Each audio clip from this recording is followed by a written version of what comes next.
नमस्कार, स्वागत है आपका द न्यूज़ लॉन्चर पर। मैं हूं अशोक वानखड़े। लेकर आया हूं आपका अपना कार्यक्रम द डायरेक्ट हिट। पिछले सप्ताह ही राहुल गांधी ने इसकी घोषणा कर दी थी कि वो बेंगलोर में 5 तारीख को एक बम फोड़ने जा रहे हैं चुनाव आयोग पर, और ये बम सूचना का होगा, कोई विस्फोटक बम नहीं होगा। राहुल गांधी ने कहा था कि महाराष्ट्र, राजस्थान, छत्तीसगढ़ चुनाव के नतीजे, खासकर लोकसभा में जिस हिसाब से राजस्थान, छत्तीसगढ़ और मध्य प्रदेश में नतीजे आए, उसके बाद उन्होंने कर्नाटक में भी जो लोकसभा के नतीजे आए, उससे वो चौंक गए थे। उसके बाद एक कर्नाटक की लोकसभा कॉन्स्टिट्यूएंसी की मतदाता सूची को कंप्यूटर में लोड करके जब उसका डाटा एनालिसिस कर दिया गया, तब उसमें अपार धांधलियां पाई गई। और 5 अगस्त को ये धांधलियां वो बेंगलोर में प्रदेश कांग्रेस कार्यालय में पत्रकारों को संबोधित करते हुए उनके सामने सारे तथ्य रखेंगे। एक झलक उन्होंने दी थी कि उदाहरण के तौर पे पहली बार जो वोटर लिस्ट में लोग शामिल हुए, वो ज्यादातर 18 से 19 साल के होते हैं, लेकिन यहाँ 40 और 45 साल के लोग भी पहली बार वोटर करके जोड़े गए। ऐसे कई तथ्य उनके डाटा एनालिसिस से निकले, जो वो 5 तारीख को, यानी आज, म- जनता के सामने रखने जा रहे हैं। उसके बाद फ्रीडम पार्क से निकलकर वो बेंगलोर में चुनाव आयोग के कार्यालय में प्रदर्शन करेंगे। ये सारी कार्यक्रम की रूपरेखा 1 सप्ताह पहले ही तय हो गई थी। चुनाव आयोग ने हालांकि लगातार विपक्ष के हर बात का वो खंडन करते हैं। जो बात साक्ष्य के साथ रखी जाती है, उसका भी खंडन करते हैं। क्या इस राहुल गांधी के तथाकथित चुनावी बम से, या चुनाव आयोग की सूचना बम से, चुनाव आयोग पे जा रहा डालने जा रहा है सूचना बम से भाजपा डर गई? क्योंकि अक्सर हमने देखा कि जब भी विपक्ष कोई बड़ी चीज करने जाता है, सत्ता पक्ष की तरफ से कुछ ऐसा काम होता है जिससे सारा मीडिया का फोकस उन पे चला जाए, और चाहे सत्ता पक्ष का आंदोलन हो, चाहे उनकी रैली हो, वो वैसे ही पामेरियन मीडिया दुर्लक्षित करते हैं। लेकिन फिर जनता भी देखना वही पसंद करती है, क्योंकि उनको लगता है कि सरकार ने कुछ बड़ा किया। तो पिछले 2 दिन पहले राष्ट्रपति को एकाएक प्रधानमंत्री मिले, उन्होंने चर्चा की। उसके तुरंत बाद अमित शाह जी मिले, फिर चर्चा हुई। कल डोवाल जी अमित शाह के पास पहुंच गए, वहां पे चर्चा हुई। और मार्केट में लगातार सोशल मीडिया पर इन खबरों में दो जोर पकड़ा है कि क्या जम्मू कश्मीर को पूर्ण राज्य का दर्जा दिया जाएगा। 5 अगस्त को जम्मू कश्मीर को लेकर केंद्र सरकार किसी बड़ी घोषणा करने की जो अटकलें है, वो तेज हो गई। प्रधानमंत्री और गृह मंत्री दोनों ने राष्ट्रपति जी से मुलाकात की। 5 अगस्त की तारीख जैसे जैसे करीब आ रही है, वैसे वैसे अटकलों का बाजार गर्म हो रहा है। पीएम और एचएम, यानी प्रधानमंत्री और गृह मंत्री ने राष्ट्रपति द्रौपदी मुर्मू से क्या बात की, इसके बारे में कई कयास लगाए जा रहे हैं। और एक बात बार बार सामने आ रही है कि जम्मू कश्मीर को लेकर कोई बड़ा ऐलान हो सकता है, क्योंकि आज ही के दिन 6 साल पहले जम्मू कश्मीर से धारा 370 का सेक्शन डी हटाया गया था, 35 ये हटाया गया था।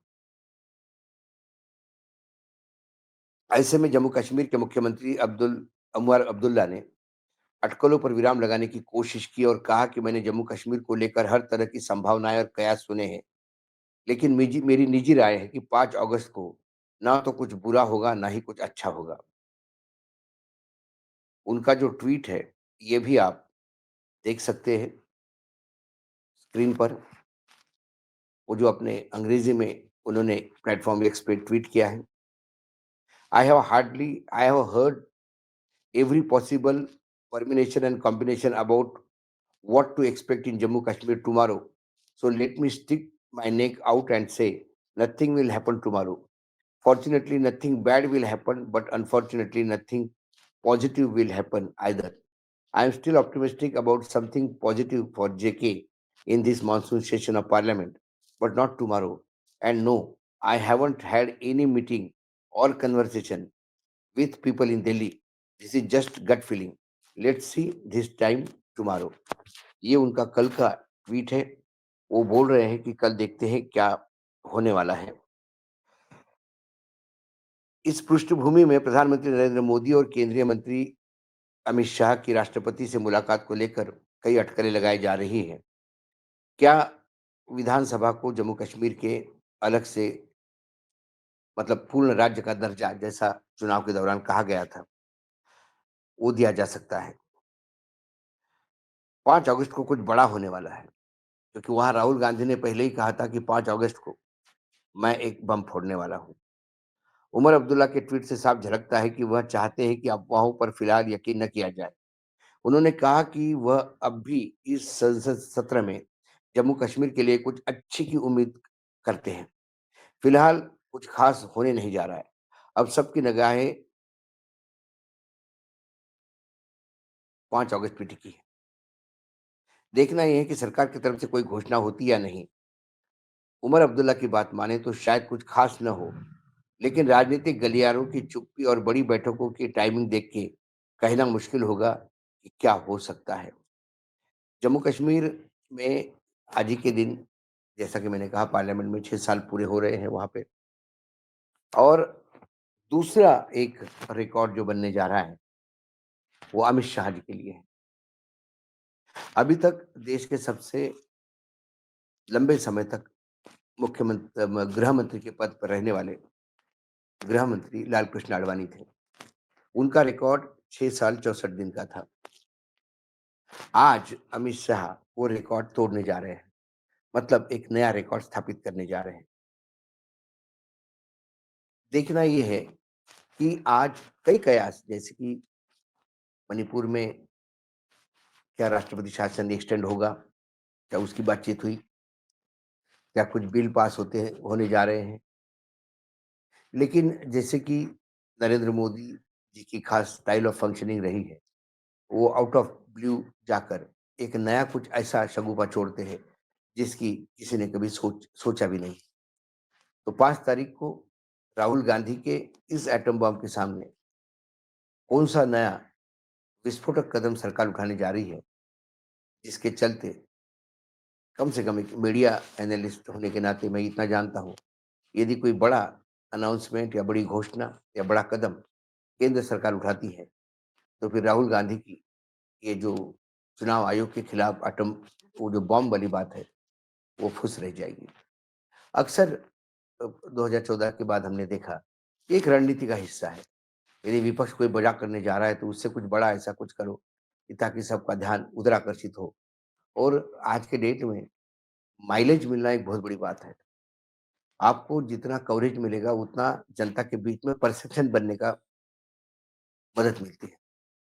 और यदि परसेप्शन चुनाव आयोग के खिलाफ लगातार बनाने का प्रयास कर रहे हैं विपक्ष, खासकर एसआईआर को लेकर जो धांधलियाँ लगातार उजागर हो रही है कि कैसे नाम गलत है, कैसे पिता के नाम गलत है, कैसे पते गलत है। ये उन लोगों की बात हो रही है जिनकी मतदाता सूची में नाम है। तो पीएलए ने क्या किया? यदि इंटेंसिव सर्वे किया, तो इंटेंसिव सर्वे में ये तो नहीं हो सकता है कि पिता का नाम हस्बैंड हस्बैंड या फादर फादर हो और एड्रेस कोई और हो। ये मतदाता सूची में जो मतदाता एनरोल्ड किए गए उनका उनकी बात है। जिनका नाम काटा गया है, उनका तो अभी जितने भी विपक्ष के दल हैं, वो भी लगातार अपने कार्यकर्ताओं को लगाकर कि उनको भी जो लोग उनके पास भी लिस्ट पहुँची है, तो वो भी लोग प्रयास कर रहे हैं कि ये लोग काटे कौन गए हैं। कुल मिलाकर क्या राहुल गांधी के बैंगलोर वाले प्रेस कॉन्फ्रेंस में वाक़ई कोई वो तथ्य लेके आ रहे हैं। हालाँकि कितने भी तथ्य आए, चुनाव आयोग माने तब ना, क्योंकि चुनाव आयोग ने एक ही रट लगा के रखी है, कुछ तो लोग कहेंगे, लोगों का काम है कहना। छोड़ो इन बेकार की बातों को। विपक्ष कुछ भी कहता है तो वो बेकार की बात हो जाती है और सत्ता पक्ष कुछ भी कहता है तो वो फिर पत्थर की लकीर हो जाती है। ये चुनाव आयोग का जो नया चरित्र है, ये हम कुछ दिनों से देख रहे हैं।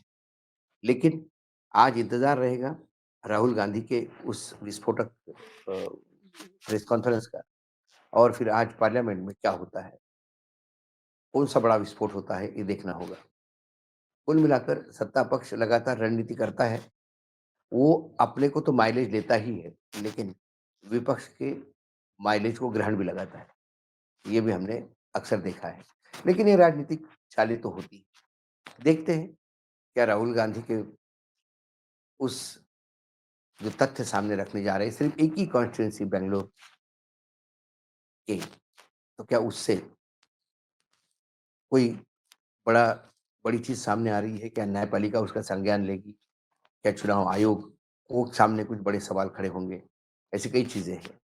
शिबू सोरेन की अ, मृत्यु हुई, उसके बाद उनका अंतिम संस्कार 5 तारीख को उनके पैतृक गाँव में चर्चा ये भी है कि राहुल गांधी और खरगे जी वहाँ जाएँगे। फिर वहाँ से वो बैंगलोर जाते हैं कि बैंगलोर के प्रेस कॉन्फ्रेंस के बाद जाते हैं, वो अब डिटेल आज आपके सामने ही होंगे। कुल मिलाकर कहीं न कहीं ऐसा लगता है कि राहुल गांधी ने ये कह के कि मैंने एक कॉन्स्टिट्यूएंसी का पूरा डाटा एनालिसिस कर बहुत सारी धांधियाँ पाई हैं, इससे सत्ता पक्ष के मस्तिष्क पे रेखा तो आ गई। चुनाव आयोग को इससे कोई फ़र्क नहीं पड़ता, क्योंकि जब निर्लज्जता की चादर ओढ़ी है, तो फिर ऐसे आरोपों से क्या? आज डायरेक्ट हिट में इतना ही। कल फिर आता हूँ किसी विषय के साथ। तब तक के लिए नमस्कार, देखते रहिएगा न्यूज़ लॉन्चर।